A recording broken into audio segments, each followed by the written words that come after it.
I like your shirt, by the way. Thanks. You can, I don't know if you can buy it, but we sold them one time.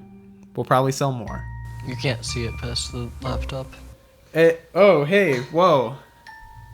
I love that pose. You're such a good model. Modeling our shirt. Buy it now.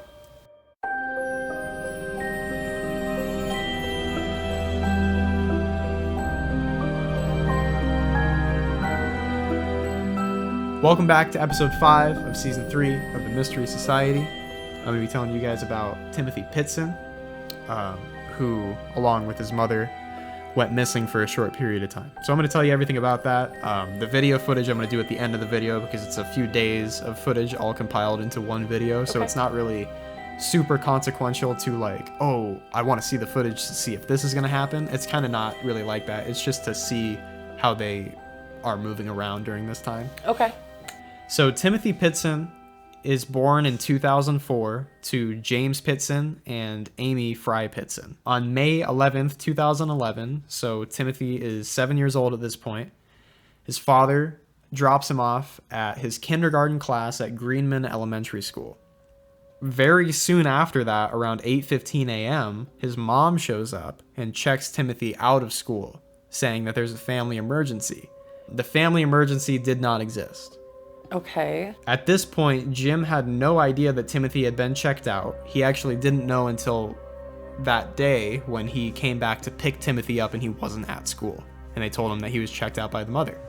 During this time, Timothy and Amy are going to an auto shop. At 10 a.m., they drop off their car in an auto shop. Okay. And they ask an employee of the auto shop to take them to the Brookfield Zoo. So if you've ever gotten an oil change, then a lot of times they'll offer to give you a ride somewhere, usually home. But they chose to go further towards Chicago. This all happened in Illinois. I don't know if I mentioned that, but they're in Illinois right now. They go towards Chicago to go to the Brookfield Zoo. At 3 p.m., they return to the auto shop and retrieve their vehicle, and they drive it to the Key Lime Cove Resort, which is basically a water park in Gurnee, Illinois. Okay. By this time, at 3 p.m., Jim had already gone to the school, found out that his kid wasn't there, and had been incessantly calling Amy, and Amy's not picking up any of the calls. And it sounds like, right now at least, that she just took her kid out of school early to have a fun day. Yeah, we're going to go get an oil change, we're going to go to the zoo, Yep. We'll go to a water park, you know. Mm-hmm. Except for she's not answering any calls. Which is strange. Suspicious. And no one's told Jim, so he thinks that they're both missing at this point. He thinks that something happened to both of them. Poor guy. That's terrifying. So the next morning, on May 12th, the pair head to Kalahari Resort in Wisconsin Dells, Wisconsin. And they're spotted on security footage in the checkout line at 10 a.m. Around this time that they're spotted on security footage is when Jim reports his family missing to the police. Okay, I think it's a little bit weird because he couldn't get in touch with her for the whole day and didn't know where her and his son were. Yeah. Things a little strange that maybe he didn't do it earlier, but it's possible he may have tried to, and because in some states there has to be a certain amount of time. Right. Okay. So that's possible. It's a stupid law. The other thing is he does know that his wife checked the kid out. You know what I mean? Right. So he could also just be thinking what is actually happening, that she's taking the kid away or something like that. Now, on May 13th, between 12 p.m. and 1:30 p.m., Amy calls several family members, not including Jim. She calls her mother and says that she and Timothy are fine and they'll be home in a day or two. She just needed some space. Okay. If they were maybe were they separated? Were they still together? They were still together. I didn't find any evidence of anything going on in the background. I don't know if that was investigated. I was going to say if they were having maybe some marital problems, I could understand her wanting to. There had to have been something going on. Space and maybe have her kid with her so she wasn't alone and. Right. It's weird. She then calls Jim's brother. Okay. And tells him basically the same thing, but then added that Timothy belongs to me. During these calls, because of cell phone towers and things like that, she's driving south on the I-39 and west on the I-88 towards Sterling, Illinois. In the background of these calls, in the backseat of the car, the family members could hear Timothy like playing around, giggling, etc. Okay. He even got on the phone and spoke to a few of them, and he was fine. Oh, so they know for sure that he is with her. Yeah, at this time, between 12 and 1:30, he's in the back seat and he's happy. He's having a great time. That's good. I mean, they just went to a water park, a resort. He's having the time of his life. He doesn't know what's going on. That is the last time Timothy is seen or heard with his mother. So there's no more footage of Timothy. There's no more audio of Timothy. From this point on, nobody knows where he is. It's just her. It's just her. And she's seen alone on surveillance that night at 11:15 p.m. She walks into a Family Dollar store in Winnebago, Illinois, and buys a pen, paper, and some envelopes. That's odd. The next morning, her dead body was found in her room by a housekeeper. She had slit her wrists and left a note saying that Timothy was safe, but she had left him in the care of unnamed people and nobody would find him. Whoa. That happened so fast. Ew, Yeah. I have goosebumps. So the last time she's seen is the night before she died, Alone. purchasing the things that she used to write a suicide note. And no one has ever found this kid? No. No. I mean, no one's I mean, alive or dead? Well, when they find her body, the housekeeper finds her body, the police are called, start searching. The SUV was left in the parking lot, and it was very dirty, and it had like tall grass and weeds all underneath it, as if she had driven through some brush and things like that, like off-roading with the car.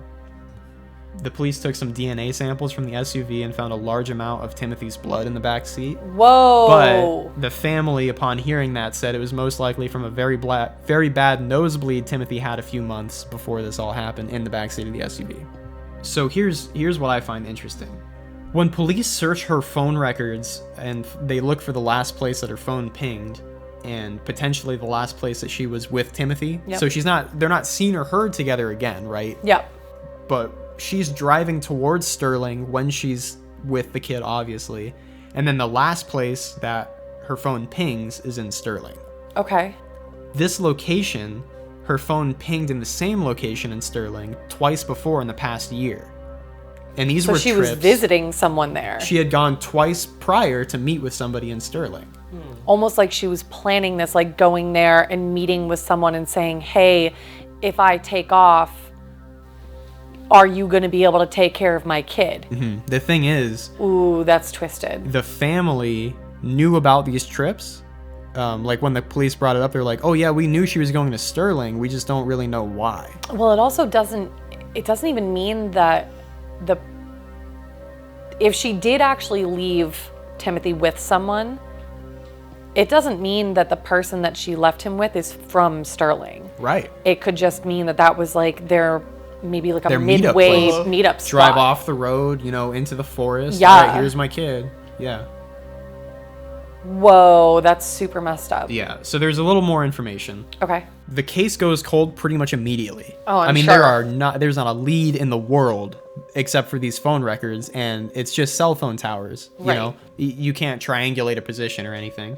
The footage gets released, which we're going to take a look at in a second, and no information is gained through that other than and you'll see this when you take a look at it, if you wanted to argue, oh, maybe Timothy knows what's going on and is scared, not the case. I mean, Timothy in each video he's loving it. He's on vacation with his mother. Had she taken him? It says that she went there before.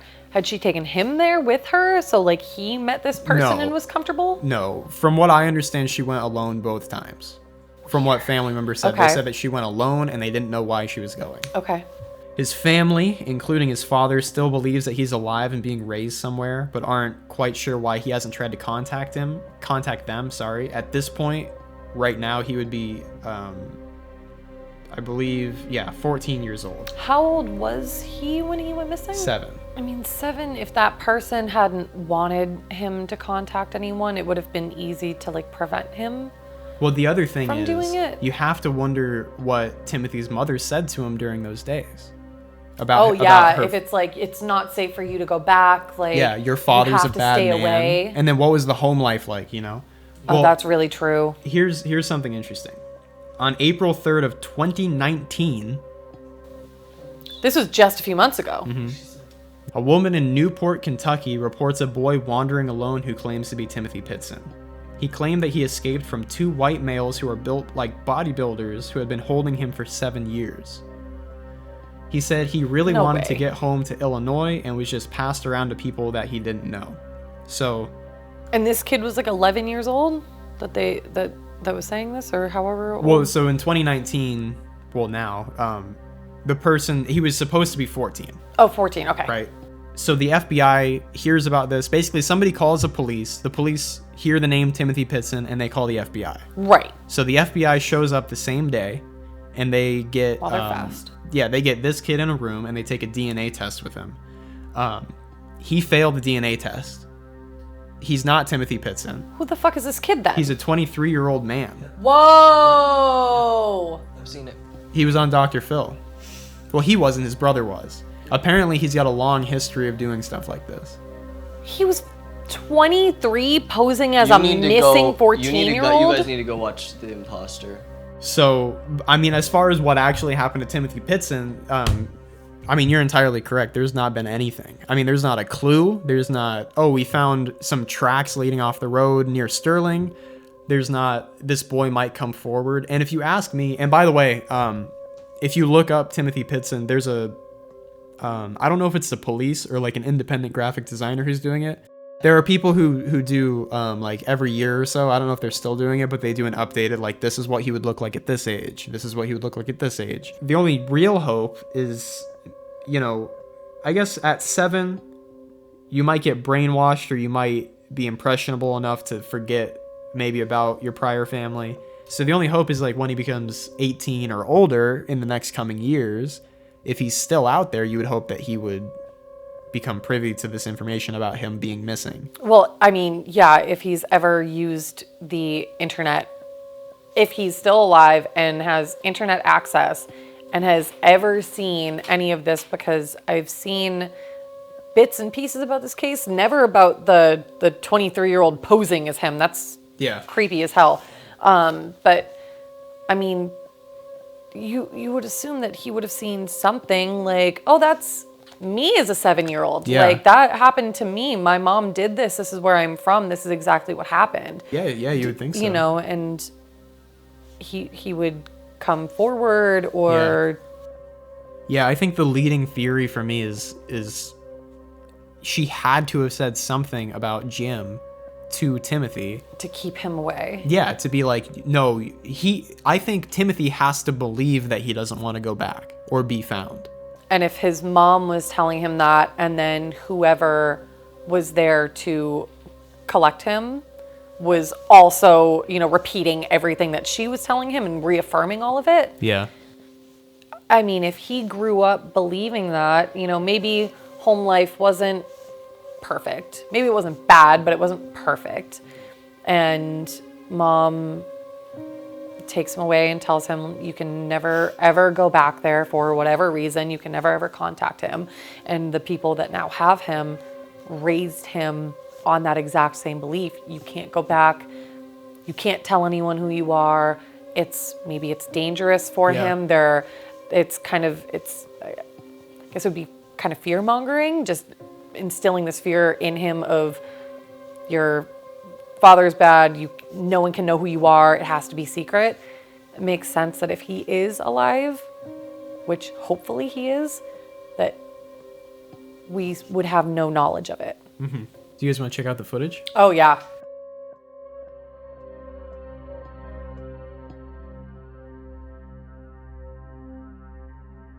But yeah, no, this isn't going to be anything where you go like, whoa, that fucking guy. It's just kind of interesting to see how calm she is and how happy he is. I mean, there they are. They look like a normally vacationing family. Yeah. He's like smiling. It's all good. So this is the resort. The last one was the water park, I believe. Okay, and this is her just checking in. This is the Wisconsin resort that they're checking into, yeah. And I don't quite understand what's so cool about this resort. I know that the zoo obviously makes sense. The water park makes sense. I didn't quite look into this place. I think they might have like an indoor theme park and like an arcade and stuff like that. Okay. But the motive for taking Timothy to all these places was clearly to, entertain him. Yeah, entertain him, make him have a good time before he loses his whole family. And then maybe even for the mom to spend some time with her kid before she knew what she was going to do the whole time. Right, she had a plan. So this was kind of their last hurrah together, essentially. Yeah. She was checking out. Very dark way of explaining it. I'm not sure if they're checking out. What was the first video? The first video was them checking after they checked into the water park. This is the resort. This is a separate place. And then this is the Dollar Tree where she's alone. This is her buying her suicide note materials. Yep. So at this point, he's already gone. And whether gone means safe with somebody else or dead. He's gone. She's buying her pens and paper literally just to go back to her room and subsequently commit suicide. Right. And I would even be willing to say that it's very possible that the whatever trade-off or murder or whatever you want to say happened to Timothy Pitzen. I think it's fair to say that whatever did happen happened to him between 1:30 p.m. and like probably 3 or 3:30 p.m. because that's when she was such a small time frame too. Right. She's on the way at 12:30 to 1:30. She's calling people with him in the backseat. Yep. She's obviously going to do it. And she's maybe manic in that moment, and that's why she's calling everyone. That's one thing that I was wondering is that did she potentially have some kind of mental break? Right. Was there maybe any kind of psychosis or manic episode going on where she believed something that wasn't real? But the only thing that keeps me from fully believing that is that she had visited Sterling twice before. Yeah. And this doesn't feel like a last minute, middle of an episode kind of event where she was just like, gotta take you, gotta go. Yeah. It feels like a very, very planned thing for her to be like, this day, I'm gonna go take my kid out of school at this time. This is how long it's going to take us to get to the water park. This is how long it's going to take us to get to X, Y, and Z wherever we go afterwards. On this day, we'll meet up with the person in Sterling, make the trade-off, and then I'm going to go back to my room, and that's going to be it. Yeah. It feels it's very so planned, premeditated. because she's also so calm. She's that's so calm. There's a lot to rule out any kind of psychosis from these videos.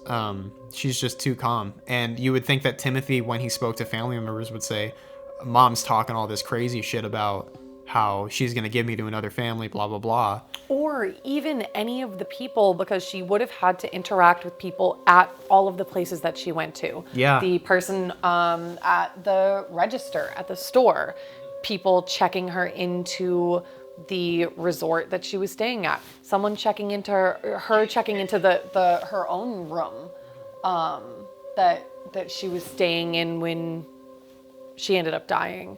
Whoever they purchased tickets from at the water park, she would have had to have been interacting with people the whole time. And if there was nobody that was like, no, no one was saying that she seemed unstable. No one said that she was acting erratically or acting strange. And you can see with your own eyes. Yeah, she's just checking normal. In. She is calm, she's collected, she is confident. The kid doesn't even have any strange body language. No. He's, just happily talking to her right there. Yeah, he looks like he's probably looking at all the cool stuff around. Yeah. Smiling. He's excited.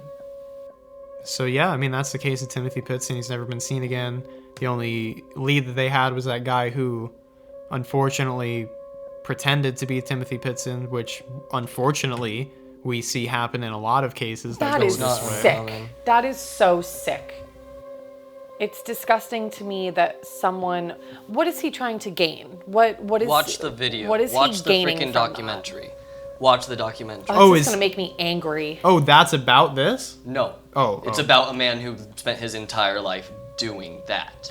What do they get from so it? you Just mean to get recognition? insight. A home, a family that feeds them, a place to stay, people that love them, like everything from that. That man's goal was to get Timothy Pitzen's father to come and adopt him and bring him into his house and take care of him.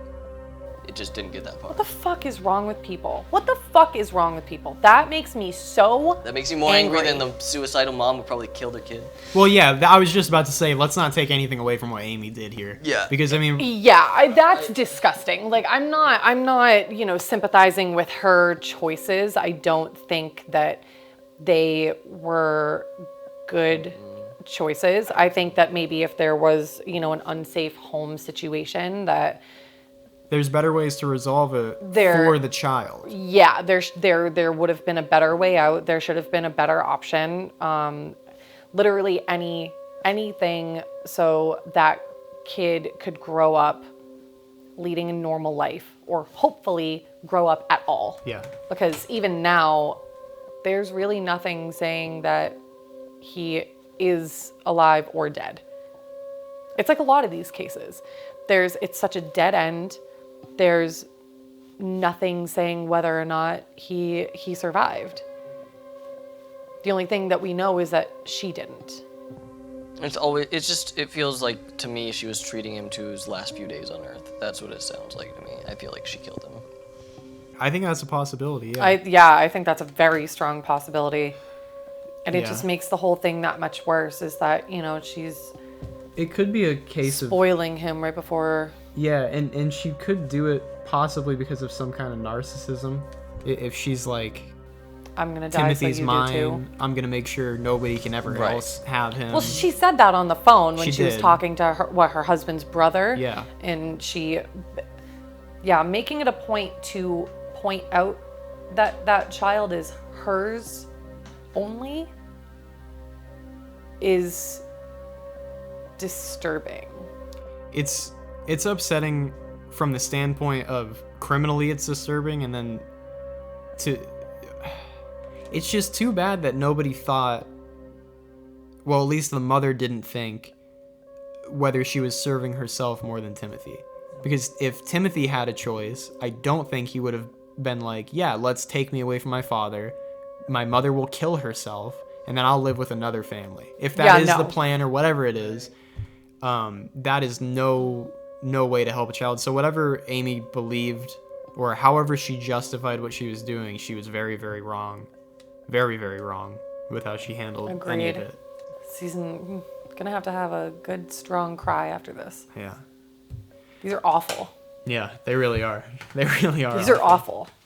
Well, but still, thank you for watching this episode of the Mystery Society. Tune in next week when Taylor's going to tell you all about Antoinette Cayadito. Thank you all for watching, and we'll see you next week. Bye. Bye.